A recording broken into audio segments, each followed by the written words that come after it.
Hello po, magandang tanghali para sa inyong lahat at welcome sa ating Midday Boost program. Ngayon pong araw ng Tuesday. And as you know, pinag-uusapan natin yung armas natin na pwede nating magamit sa iba't ibang aspeto ng ating buhay. Kung hindi nyo po napanood yung yesterday program natin, pwede nyo pong panoorin sa ating YouTube channel. Punta lang po kayo sa UCKG Hong Kong. Bisitahin nyo po yun, mag-subscribe kayo. Punta kayo sa playlist ng Midday Boost 2026 at makikita nyo po yung program natin yesterday. Pinag-usapan natin yung armas kontra sa problema sa finances. And today, Tuesday, alam nyo po na ang Tuesday ay Healing Day sa Universal Church sa buong mundo. Pinagpipray natin yung healing, pinagpipray natin yung good health para sa mga tao. That's the reason why yan yung pag-uusapan rin natin ngayon. Kung kahapon na pag-usapan natin yung armas kontra sa problema sa finances, today, pag-usapan naman po natin yung armas kontra sa problema naman sa kalusugan, health issues, health problems. Bakit natin to pinag-uusapan? Kasi as you know, this coming weekend, magkakaroon po tayo ng Lord Supper. At itong Lord Supper natin ngayong weekend, meron rin po tayong gagawing faith para tawagin itong Sunday na to bilang Sunday ng It is Written. Bakit it is written? Kasi yung nakasulat po sa salita ng Diyos, hindi yan pwedeng mapawala ng bisa. Mabisa yan para sa mga taong naniniwala. And sinabi po namin sa inyo na magpe-prepare kayo ng isang paper kung hindi nyo nakuha yung paper nung Sunday sa health center natin. You can write sa ordinary paper. Ano lang po yung dapat ninyong gawin? Kasi yung armas na tinutukoy natin dito is yung Word of God, yung salita ng Diyos. Yung salita ng Diyos na hindi yan nawawalan ng bisa. Yung salita ng Diyos na laging epektibo, laging mabisa para sa taong naniniwala. Pumipili tayo ng Bible verse na kung saan i-claim natin yung promise na yon na matupad. Unang-una sa lahat, hindi tayo deserving. Pero ganun rin, hindi rin yung Diyos. Alam mo yun, hindi natin inubliga yung Diyos na gumawa ng promise. Nangako siya at gusto niya yun na matupad sa ating buhay. Meron pong more than 8,000 promises na nakasulat po sa salita ng Diyos. So available yan para sa mga taong i-claim, maniniwala sa salita ng Diyos. Siguro po, kaya nga itong week na ito yung pinag-uusapan natin para magkaroon kayo ng idea kung meron kayong struggle when it comes about sa finances. Panoorin nyo po yung program kahapon para alam ninyo kung paano ninyo gagamitin yung salita ng Diyos panlaban kontra sa financial problem mo. And today, siguro po ikaw ay dumaranas ng sakit, dumaranas ng karamdaman, or meron kang family members na meron rin sakit, family members na merong karamdaman, family members na siguro or kakilala, mga friends, relatives ninyo na meron pong sakit or nasa ospital ngayon. Gusto ko pong maniwala kayo sa salita ng Diyos na ito ay mabisa. And let's talk about itong kwento sa time ng ating Panginoong Jesus. Let's read kung anong nangyari dito. Pumunta si Jesus sa bahay ni Pedro. Pagdating niya roon, nakita niya ang biyenang babae ni Pedro na nakahiga at merong sakit, nilalagnat. Hinawakan ni Jesus ang kamay ng babae at nawala ang lagnat nito. Bumangon siya at pinagsilbihan si Jesus. So tingnan niyo po dito, may nangyaring healing. Isang verse pero may nangyaring healing. Kasi merong sakit. Siguro inisip niyo, Pastor, yung sakit ko as of now, ito ay cancer. Itong binabasa mo, lagnat lang.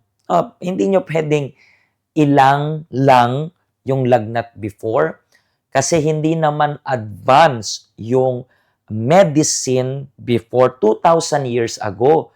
Hindi yan katulad ng panahon natin ngayon na meron tayong mga pharmacies. Alam nyo po na before, herbal lang. Yung iba sa inyo, linakihan nga yan. So, yung lagnat before kapag, like for example, flu. Dati, merong isang pandemic rin na nangyari na nagkaroon ng flu yung mga tao. Hindi namatay. Ngayon, isipin nyo, hindi, simple lang yung flu. Like for example, yung COVID-19.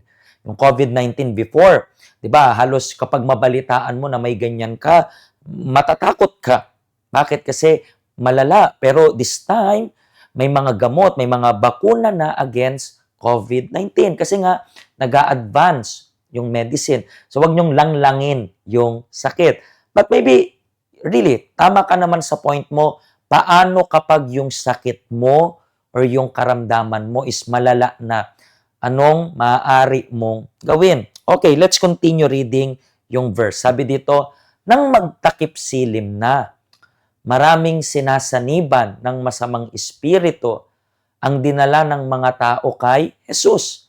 Sa isang salita lang, pinalayas niya ang masasamang espiritu at pinagaling ang mga may sakit. So tingnan niyo po dito, makikita natin na even yung mga biktima na ng kulam, ng evil spirit, mga spiritual sickness, and basically yung ano rin, yung physical, yung mga body pain, mga sakit, mga karamdaman, sa pamamagitan daw ng salita ng Panginoong Hesus, ang nung nangyari, gumaling sila. Bakit gumaling sila? Alam niyo po ba kung bakit nagpapagaling yung Panginoong Hesus? Dahil yan sa nakasulat sa salita ng Diyos. Let's continue reading. Sabi dito, ginawa niya ito upang matupad ang sinabi ni Propeta Isaías. Kinuha niya ang ating mga sakit at inalis ang ating mga karamdaman. So tingnan niyo po, tinupad niya kung ano yung nakasulat doon sa libro ni Isaías. Kasi po yung Diyos, makinig po kayo sa akin. Siguro, ikaw ay may sakit. Ikaw po ay may karamdaman.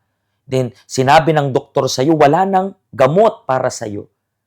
Ang huling salita ay palaging sa Diyos. Kung paniniwalaan mo yan, nasa inyo. Pero kung paniniwalaan nyo, itong verse na to, let me show you once again. Kinuha na ng Diyos, kinuha na ni Jesus ang ating mga sakit at inalis ang ating mga karamdaman. Siguro, yan po yung kailangan mong word, ikaw na merong sakit. Nakasulat yan. Yung nakasulat sa salita ng Diyos, kailangan lumabas sa pakina at matupad sa buhay ninyo. Pero para matupad yan, it's up to you. I-claim mo to. That's why this coming weekend, sa It Is Written natin, Sunday of It Is Written, magdala po kayo ng Biblia. Siguro applicable yung kahapon sa inyo. Siguro mas applicable to para sa iyo. Anong dapat mong gawin? Claim it. Just claim yung pangako. Ikaw na may sakit, ikaw na may karamdaman, dapat kang gumaling. Hindi, sabi wala na daw gamot. Nasa Diyos ang huling salita. Kung kinuha niya na yung sakit, kung kinuha niya na yung karamdaman, dapat ka pong maging magaling. Dapat kang tumayo, maging malakas, katulad ng biyenan dito ni Pedro nung pinagaling ng Panginoong Yesus. At sa huli, para mapaglingkuran mo yung Panginoon. So do not forget po, ngayong weekend na ito, sa ating Lord's Supper, ito po yung ating schedule. Ito rin po yung address natin, even yung helpline natin. Sa weekend na ito, magdala po kayo ng Biblia. Magdala kayo ng salita ng Diyos in which naniniwala ako na mangyayari kung ano man yung imposible. Kayo na merong sakit, kayo na merong karamdaman, kayo na may problema sa finances, kayo na really, ang dami nyong pinagdadaan ng mga problem. Yung salita ng Diyos ay mabisa. Yan ang nakasulat sa salita ng Diyos. Kung wala kang papel, pwede ka pong pumunta maya-maya. Ngayon, 3 p.m., binibigay namin yung paper na susulatan ninyo. Kung hindi man bukas sa ating Bible study, pwede nyo pong kunin yung paper na yon. It doesn't matter kung may paper kayo na mula sa church o own paper mo yung gagamitin. Ang importante, naniniwala ka na yung salita ng Diyos maaaring matupad sa buhay mo.